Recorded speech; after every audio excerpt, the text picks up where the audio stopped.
In those days, we don't know that war's coming in, airplanes dropping bombs. You don't know what to think. You don't know what's going to be. We don't know whether we're living that long. We don't know whether bomb come down next minute. You never know. You cannot think of those kind of nice futures to think about it. Even if the war ended, we didn't know what's the future because it was so bad. Mm-hmm. Yeah, that's the way it was. But every day we just go out and go to school and had a fun time too. That's the kids. You know, I was 7th grade. You can imagine, you know, how the 7th grade. I wish it wasn't the bombing every day. So finally, I said, I wish I could live till maybe 16 or 17 and experience the first love or something.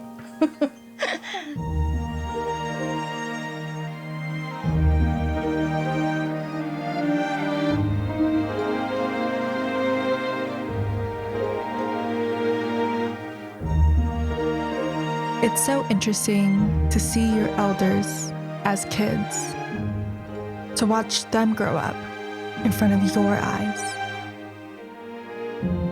It's so fascinating to see the world my grandmother grew up in, the world she knew.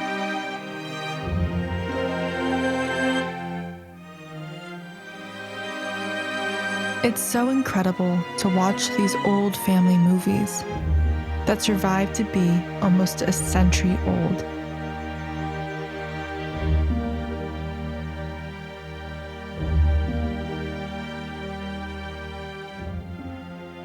The advertising, American is like a terribly bad people. You know, they never hesitate to kill the women or child because they are killing in a bomb, actually. Every day they are killing. When you look at the sky, when your B-29 looks about this big, the Japanese plane is this big. It's 4 or 5 of them trying to get this big B-29 bomber. When we saw the fight on the sky, we got out of the bunker. We came out and call and get him. You know, that's the way. And then American airplane got hit by Japanese plane. And then from the American B-29, there's a few things came out with a parachute going on. Everybody got stuck. Just so sad because there's somebody, human being, underneath. You see? We think of the big monster airplane that drops all those bombs and killing people. But when you see it, the human being, just a little tiny thing underneath the parachute, what's going to happen to him? That's a human being too. Although my grandmother had every right to hate Americans, she chose to see the humanity in them. She was not a typical Japanese woman, she shared with me.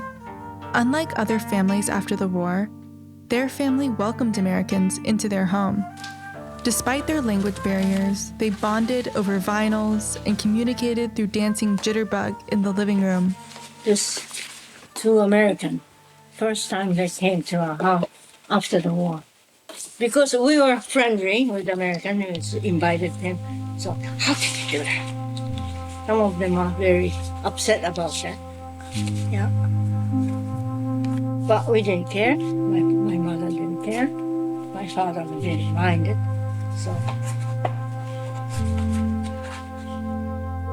When I turned 20, the coming of age year in Japan, my mom asked me to put on her old kimono. I questioned my own Japanese identity. Was I even Japanese enough to wear this kimono? But when I put the kimono on for the first time, I immediately felt a genuine connection to the women in my life.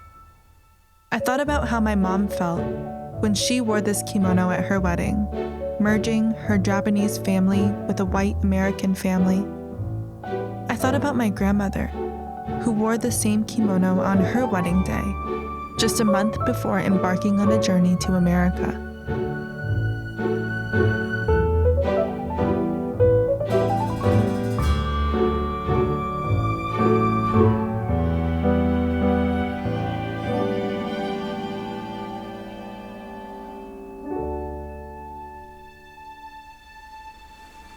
As someone who now calls Los Angeles home, I think about what it smelled like to be stuck in traffic in the 1950s, how it felt to walk down a street lined with palm trees for the first time, or how it stung when you were told that you couldn't live in Beverly Hills because you weren't white. I think about my grandparents navigating U.S. infrastructure after being dropped off at a freight ship dock and making their way to the train station with hundreds of pounds of luggage. What was it like to ride the train from LA to the Midwest through the vast landscapes larger than your home country? What was it like to live on a salary of $100 per month while saving for a car and learning that you were pregnant with your first child? How do you move forward when that first car you bought with a year's worth of savings was stolen and totaled? Like, what kept you going? Oh, what can you do? We don't have money to go home. Who's going to go home? How? Only $100 a month and then $50 to spend? How?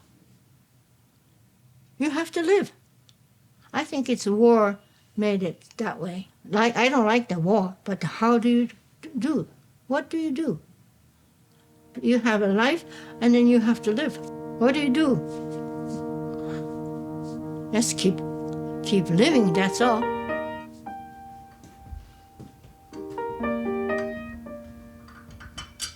I was born in 1931, and right now it's 92. I'm 92 years old. How does it feel to be 92? Strange. I thought I would be gone by at least in the 70s. I didn't realize that I would live this long.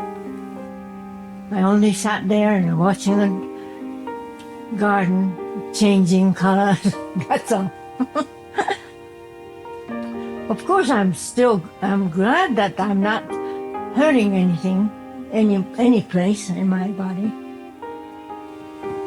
I know I cannot walk very well, and I forget a lot of stuff, but I'm not sick anyway. When I think of my grandmother, I think of resilience. Despite what she went through, she approaches life with a sense of levity. Her laughter resonates in my mind as I reminisce about the stories she tells me over a cup of coffee at 1 a.m. I think of the life she created for herself and for future generations. I'm so grateful she decided to bring her wedding kimono with her when she moved to the States.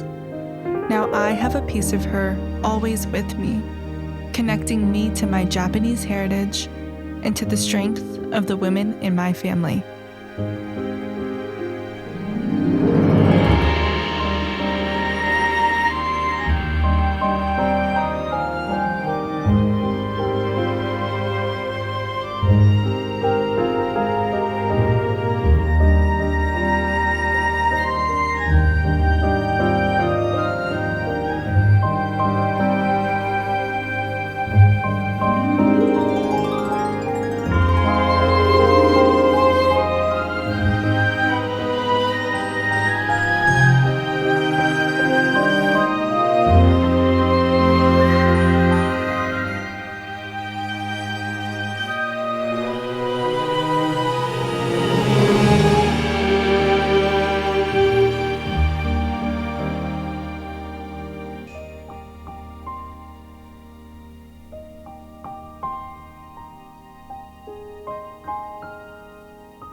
I was in one movie, but I hated it. I said, I'll never be in a movie.